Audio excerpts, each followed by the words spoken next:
শীতের প্রকোপে বেড়েছে ঠান্ডাজনিত রোগ। রোগীদের চাপ বেশিরভাগই হাসপাতালে। রাজধানীর শহীদ সোহরাওয়ার্দী মেডিকেল কলেজ হাসপাতালের পরিস্থিতি জানাচ্ছেন মাহফুজা মুসলিহিম। মাহফুজা, গত কয়েকদিন ধরে শীতের তীব্রতা বেড়ে যাওয়ায় শিশু এবং বয়স্কদের খুব ভোগান্তি হয়েছে। এই মুহূর্তে আপনি সোহরাওয়ার্দী হাসপাতালে আছেন, সেখানকার পরিস্থিতি কি দেখতে পাচ্ছেন? জানেন যে ঢাকায় যে অবস্থা এখন আমরা দেখছি যে শীতের প্রকোপে কিন্তু শীতকালীন যে রোগ বা শীতজনিত রোগ সেটি কিন্তু বেড়ে গেছে এবং বিভিন্ন হসপিটালে আমরা যদি বলি যে এই মুহূর্তে যে হসপিটালটিতে আছে সরকারি সোহরাওয়ার্দী মেডিকেল কলেজ হসপিটাল, এখানে কিন্তু বিশেষ করে বয়স্ক যারা রয়েছেন তাদের সংখ্যা গত 15 দিনে 30 থেকে 40% পর্যন্ত বেড়েছে বলে চিকিৎসকরা আমাকে জানিয়েছে। এর বাইরে যদি বলি যে শিশু যারা রয়েছে তারাও কিন্তু আক্রান্ত হচ্ছেন।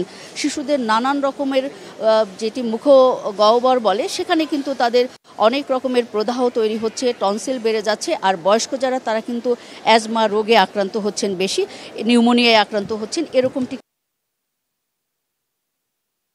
মহিলা ওয়ার্ডগুলো রয়েছে সেখানে কিন্তু গত 15 দিনে কিন্তু আমরা দেখেছি যে 40 থেকে কোথাও কোথাও 50% পর্যন্ত বেড়েছে বলে আমাকে চিকিৎসক এবং নার্স যারা দায়িত্বরত তারা জানিয়েছেন।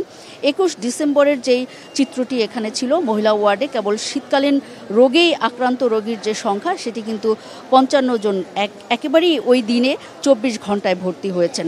25 ডিসেম্বরে 24 ঘন্টায় ভর্তি হয়েছেন মহিলা ওয়ার্ডে 36 জন, 28 ডিসেম্বর কিন্তু 31 জন ভর্তি হয়েছেন, জানুয়ারির 1 তারিখে কিন্তু 40 জন ভর্তি হয়েছেন এবং আজকে 2 ঘন্টায় সকাল 8টা থেকে 10টা পর্যন্ত মোট 4 জন মহিলা রোগী ভর্তি হয়েছেন এবং পুরুষের যেই ভর্তির সংখ্যা সেটিও কিন্তু সমানতালে একই রকম বাড়ছে আমরা দেখেছি। তবে চিকিৎসকরা জানিয়েছেন এই সময় কিন্তু ধুলোবালি শুষ্ক থাকার ফলে কিন্তু বেশি এই